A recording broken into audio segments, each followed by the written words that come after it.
Bem-vindo à lição número 15 do curso A Verdade. O tema de hoje é separação do mundo. Começaremos com Apocalipse capítulo 17, versos 3 a 5. É um texto bem curioso que diz o seguinte: Transportou-me o anjo em espírito a um deserto e vi uma mulher montada numa besta escarlate, besta repleta de nomes de blasfêmia, com 7 cabeças e 10 chifres. Achava-se a mulher vestida de púrpura e de escarlata, adornada de ouro, de pedras preciosas e de pérolas, tendo na mão um cálice de ouro transbordante de abominações e com as imundícias da sua prostituição. Na sua fronte achava-se escrito um nome, um mistério: Babilônia, a Grande, a mãe das meretrizes e das abominações da terra.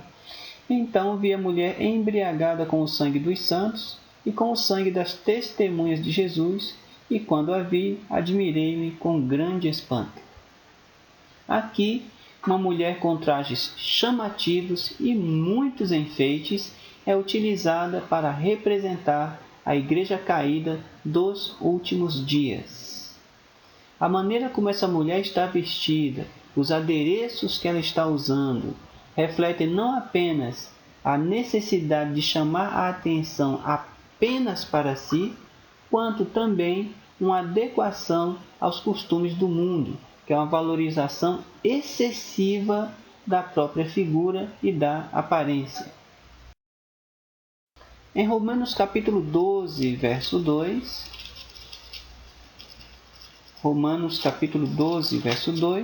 encontramos o seguinte: E não vos conformeis com este século, mas transformai-vos pela renovação da vossa mente, para que experimenteis qual seja a boa, agradável e perfeita vontade de Deus. Em algumas traduções, a palavra século é traduzida como mundo, que foi que a gente usou aqui nas frases em destaque: não vos conformeis com este mundo, e transformai-vos pela renovação da vossa mente. Devemos ser cuidadosos para não assimilar costumes e práticas que estão em desacordo com a Bíblia. Não devemos nos conformar com este mundo, com os costumes da sociedade que nos cerca, ou com costumes que sejam contrários aos ensinos da Bíblia. 1 João capítulo 2, verso 15, lá pertinho de Apocalipse, é só correr lá para o final. 1 João 2, 15, diz assim: Não ameis o mundo, nem as coisas que há no mundo. Se alguém amar o mundo, o amor do Pai não está nele. Esta referência aqui ao mundo quer dizer os costumes, as tendências, as inclinações da sociedade que são contrárias à Bíblia. Não é possível amar a Deus e ao mundo ao mesmo tempo. Amar ao mundo é valorizar coisas que nos afastam de Deus. Então, toda vez que eu valorizo coisas que me afastam de Deus, eu estou amando o mundo. E se eu amo o mundo, os costumes, as tendências do mundo, eu não conseguirei amar a Deus. Ainda em 1 João, no capítulo 2, agora versos 16 e 17, dizem assim: Porque tudo que há no mundo, a concupiscência da carne, a concupiscência dos olhos e a soberba da vida, não procede do Pai, mas procede do mundo. Ora, o mundo passa, bem como a sua concupiscência. Aquele, porém, que faz a vontade de Deus permanece eternamente. O verso 15 diz que se alguém amar o mundo, o amor do Pai não está nele. E no verso 16 e 17 ele explica por que o amor de Deus não pode estar em alguém que ama o mundo. Porque essa pessoa é tomada por desejos exagerados. A concupiscência é um desejo exagerado por prazeres. Então, se você se deixa tomar pelo desejo exagerado por prazeres, isso ocupa toda a sua mente e não restará espaço para o amor de Deus. Os desejos descontrolados procedem do mundo. O mundo e seus desejos são passageiros, mas o que faz a vontade de Deus permanece para sempre. Cabe a você decidir se vai querer manter a fugacidade natural do ser humano, o ser humano também é passageiro, ele morre, ou se você vai querer algo mais palpável, mais firme, algo que seja eterno, que é a companhia de Deus. 1 Timóteo capítulo 2, versos 9 e 10, só você voltar um pouquinho, que você vai achar aí Timóteo. 1 Timóteo capítulo 2, versos 9 e 10, dizem assim: Da mesma sorte que as mulheres, em traje decente, se ataviem com modéstia e bom senso, não com cabeleira frisada e com ouro ou pérolas ou vestuário dispendioso, porém com boas obras, como é próprio às mulheres que professam ser piedosas. Nós destacamos aqui algumas frases: traje decente, modéstia e bom senso, com boas obras. O traje e os adereços sofrem influência cultural. O que é decente aqui no Brasil pode não ser decente lá no Oriente ou em outra sociedade do mundo. O que é modesto e reflete bom senso aqui no Brasil pode não ser modesto e refletir bom senso na África, na América do Norte ou na Europa. Mas uma coisa é certa: em qualquer sociedade, o melhor traje são as boas obras. Então, embora o traje e os adereços sofram influência cultural, as boas obras com certeza vão trazer a você um bom testemunho em qualquer sociedade. 1 Pedro capítulo 3, versos 3 e 4. 1 Pedro, lá pertinho de Apocalipse, capítulo 3, versos 3 e 4. Diz assim: Não seja o adorno da esposa o que é exterior, como frisado de cabelos, adereços de ouro, aparato de vestuário. Seja, porém, o homem interior do coração, unido ao incorruptível trajo de um espírito manso e tranquilo, que é de grande valor diante de Deus. 1 Pedro 3, 3 e 4 diz que o melhor adereço é um espírito manso e tranquilo. Embora as passagens que nós lemos até agora tenham falado, se referido à mulher, isso não quer dizer que o homem também não tenha que tomar cuidado, não apenas com seu modo de trajar, mas também com seu modo de agir. A questão é que a sociedade da época em que esses escritos foram feitos era muito machista, então a figura da mulher tinha esse tipo de destaque. Mas é claro que esse princípio pode ser expandido aí também para os homens. É preciso tomar cuidado com o vestuário, é preciso tomar cuidado com os adereços, tomar cuidado com as questões culturais e, acima de tudo, cultivar um espírito manso e quieto, que é de grande valor diante de Deus. Gênesis capítulo 19, o primeiro livro da Bíblia. Gênesis capítulo 19, versos 24 a 26. Diz assim: Então fez o Senhor chover enxofre e fogo da parte do Senhor sobre Sodoma e Gomorra, e subverteu aquelas cidades e toda a campina, e todos os moradores da cidade, e o que nascia da terra, ou nascia na terra. E a mulher de Ló olhou para trás e converteu-se numa estátua de sal. A frase é: a mulher de Ló olhou para trás. Ao deixarmos o mundo, não devemos olhar para trás. O que isso quer dizer?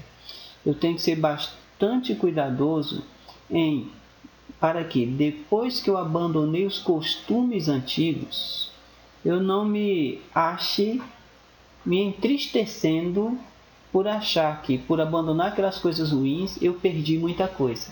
Eu tenho que tomar cuidado para não ser tomado por essa depressão, por assim dizer, por ter abandonado farras, festas, etc. E aqui tem um detalhe bem interessante. Toda vez que nós decidimos seguir a Deus e abandonar as práticas ruins, é preciso que eu deixe que Deus insira em minha mente novas práticas. E o mais interessante aqui é o seguinte: não é necessariamente eu que abandono as práticas ruins. Eu preciso me aproximar de Deus e conforme eu vou me aproximando dele, ele vai retirar de mim o gosto pelas práticas antigas. Então você não precisa se mortificar, fazer sacrifícios, se obrigar a abandonar algumas coisas. É importante que você tenha consciência de que precisa deixar aqueles hábitos ruins. E é claro que você pode exercer a sua vontade, evitando alguns lugares, evitando algumas atitudes. No entanto, perceba que quem vai lhe dar forças para vencer tudo isso, quem vai despertar sua mente para você não olhar para trás, é a sua comunhão com Deus. Você precisa passar mais tempo com Deus e aí Ele vai lhe dando forças para abandonar os hábitos ruins, despertando na sua mente a visão daquilo que é certo e o que é errado e que você deve abandonar. Tudo bem? Então, o mais importante para você não olhar para trás é se aproxime de Deus e Ele vai lhe dando forças para abandonar, fazendo você deixar de gostar de muitas coisas e então poder abraçar uma nova existência. Efésios capítulo 5, lá no Novo Testamento, Romanos, Coríntios, Gálatas, Efésios, capítulo 5, versos 3, 4 e 5. Diz assim: mas a impudicícia e toda sorte de impurezas ou cobiça nem sequer se nomeia entre vós, como convém a santos, nem conversação torpe, nem palavras vãs ou chocarrices, coisas essas inconvenientes. Antes, pelo contrário, ações de graças.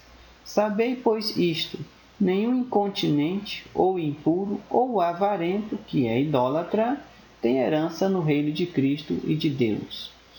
A impudicícia é lascívia ou tendência para a sensualidade exagerada. Isso é um costume reprovado. A chocarrice é um gracejo arrogante, presunçoso, é zombaria, é desrespeito. Também é um costume reprovado. Incontinente é imoderado, aquele que não é casto, que não toma cuidado com os seus costumes sexuais. E o detalhe interessante aqui é que a avareza é identificada como um tipo de idolatria. Então veja que nesse texto que a gente leu, muitos costumes do mundo são reprovados. Muitas tendências que hoje o mundo aprova, a sociedade aprova, são reprovadas pela Bíblia. E há um destaque especial para a avareza. A avareza é muitas vezes usada como motivo de piada em novelas, em seriados, em filmes, mas aqui ela é identificada como um tipo de idolatria. E nós sabemos que a idolatria é um pecado grave, porque você substitui a figura de Deus por coisas ou por riquezas. Salmo capítulo 1, versos 1 e 2, lá no meio da Bíblia, Salmo capítulo 1, versos 1 e 2, tem outra coisa bem interessante, um aviso bem interessante. Salmo capítulo 1, versos 1 e 2 diz: bem-aventurado o homem que não anda no conselho dos ímpios, não se detém no caminho dos pecadores, nem se assenta na roda dos escarnecedores. Antes, o seu prazer está na lei do Senhor, e na sua lei medita de dia e de noite. As frases destacadas foram: não anda no conselho dos ímpios, não se detém no caminho dos pecadores, nem se assenta na roda dos escarnecedores. Devemos ser cuidadosos com as companhias que escolhemos. Se nós queremos manter a nossa separação dos costumes do mundo, eu tenho que tomar cuidado com as companhias que eu escolho. Porque dependendo de com quem eu ando, eu com certeza vou me tornar semelhante às pessoas com quem eu estou acompanhado. Então é preciso tomar muito cuidado, evitar os ímpios, evitar os pecadores, evitar os escarnecedores. Mas você pensa assim, peraí, mas eu sou pecador, eu sou ímpio. como é que eu vou fazer? Eu vou ter que me separar de todo mundo? Não é isso. Há uma diferença entre você pecar por acidente e você pecar por costume. Antes de aceitar a Cristo, você peca por costume. Depois que você aceita a Cristo, você peca por acidente. Então, evite as companhias ruins e você conseguirá, com certeza, avançar na carreira cristã e se tornar mais semelhante a Cristo. Filipenses capítulo 4, verso 8, lá para o Novo Testamento de novo, Marcos, João, Atos, Coríntios, Efésios. A gente vai chegar em Filipenses, que é pequenininho. Filipenses capítulo 4, verso 8. Diz assim: finalmente, irmãos, tudo que é verdadeiro, tudo que é respeitável, tudo que é justo, tudo que é puro, tudo que é amável, tudo que é de boa fama, se alguma virtude há e se algum louvor existe, seja isso que ocupe o vosso pensamento. Aqui há um princípio geral. Tudo que é verdadeiro, respeitável, justo, puro, amável, de boa fama, virtuoso, louvável, deve ocupar o nosso pensamento. Quer dizer, você precisa exercer a sua vontade aí, você se aproxima de Deus e vai se vigiando, exercendo a sua vontade, para que o seu pensamento não continue divagando por pensamentos demasiadamente sensuais ou violentos, agressivos, rancorosos, como eu posso dizer também, avarentos e coisas assim. É uma questão de você ir controlando a sua mente. Tome cuidado também com aquilo que você assiste, com aquilo que você ouve, porque tudo aquilo que a gente vê ou ouve influencia os nossos pensamentos. Então tome bastante cuidado, seja cauteloso e você então poderá seguir esse princípio geral, tá? Ocupar a mente com coisas boas. Resumo do que nós estudamos hoje. O vestuário deve ser decente, adequado e modesto. Tá? Cuidado com essas 3 palavrinhas para guiar aí como princípio para o vestuário. Decente, adequado e modesto aí dentro da cultura em que você está. O melhor adereço é um espírito manso. Não devemos nos conformar com os costumes do mundo. A avareza é um tipo de idolatria, embora seja dada como piada muitas vezes, mas a avareza é um pecado, é um tipo de idolatria. Evitar as companhias ruins e cultivar bons pensamentos. Com isso, nós conseguiremos manter, com muita oração e muita comunhão, a nossa separação das coisas do mundo. Porque se nós amamos o mundo, o amor de Deus não poderá estar em nós. Nos vemos em nossa próxima lição.